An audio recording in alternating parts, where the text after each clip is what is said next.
Salut les graines de petits chefs! Alors aujourd'hui, on va faire des pommes de terre au four avec une recette hyper simple.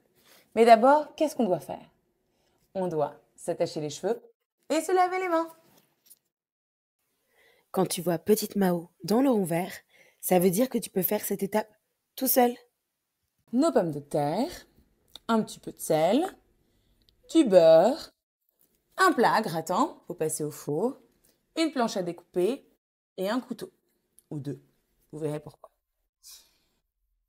Et un four préchauffé à 200, en chaleur tournante. Maintenant, on va laver les pommes de terre avant de les couper en deux.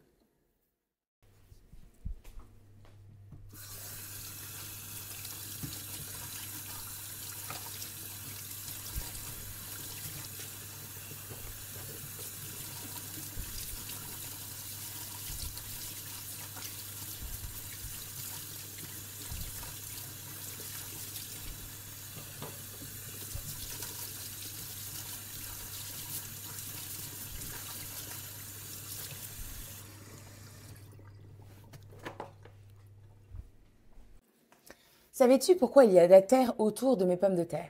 Eh bien en fait, ça permet de les conserver plus longtemps. Quand on ramasse les pommes de terre en pleine saison, on va les garder dans un endroit très froid, idéalement un énorme frigo. Et on va les garder dans la terre parce que ça lui permet d'avoir l'impression d'être encore enfouie dans la terre, donc elle n'a pas besoin de se développer. C'est là, dès que la chaleur remonte, qu'elle va commencer à faire des pousses. Donc là, on a nos 3 pommes de terre. On va prendre notre planche à découper. Et tranquillement les couper en deux dans la longueur. Je les place dans le plat à gratin.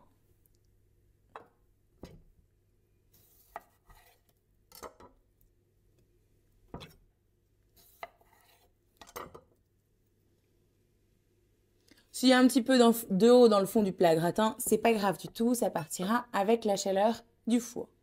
Je prends maintenant mon beurre orange, hop, mon plat à gratin, et je prends un petit morceau de beurre que je vais poser délicatement sur les pommes de terre. Et voilà ce qui va se passer. Au four, le beurre va fondre et va se répartir sur toute la pomme de terre, aidant à rendre la peau toute croustillante.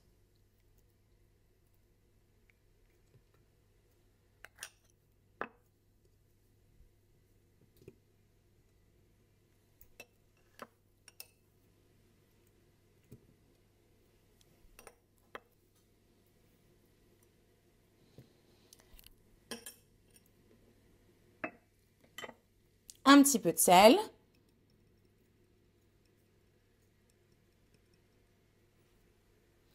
Et maintenant, je vais passer ça au four. Ça dépend un petit peu de la taille des pommes de terre, mais pas tellement du nombre de pommes de terre. Tant qu'elles sont les unes à côté des autres bien à plat, c'est pas un problème. Ce qui est important, c'est la taille de la pomme de terre. Donc là, je vais regarder au bout de 25 minutes avec cette taille-là. Mais au pire, elles sont bien grillées. Enfin, on peut les laisser. Voilà. Donc 20 minutes, 30 minutes. N'oubliez pas, il faut piquer pour voir si c'est cuit au milieu. Allez, on y va!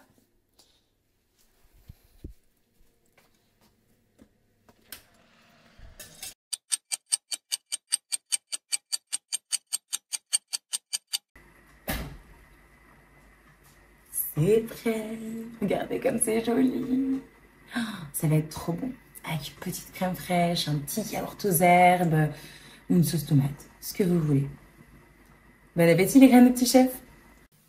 Tu peux ajouter des herbes de Provence ou des échalotes. Tu peux l'accompagner d'une sauce au yaourt, c'est délicieux. Viens découvrir le livre. Croque-moi et croque-moi, de la graine à l'assiette.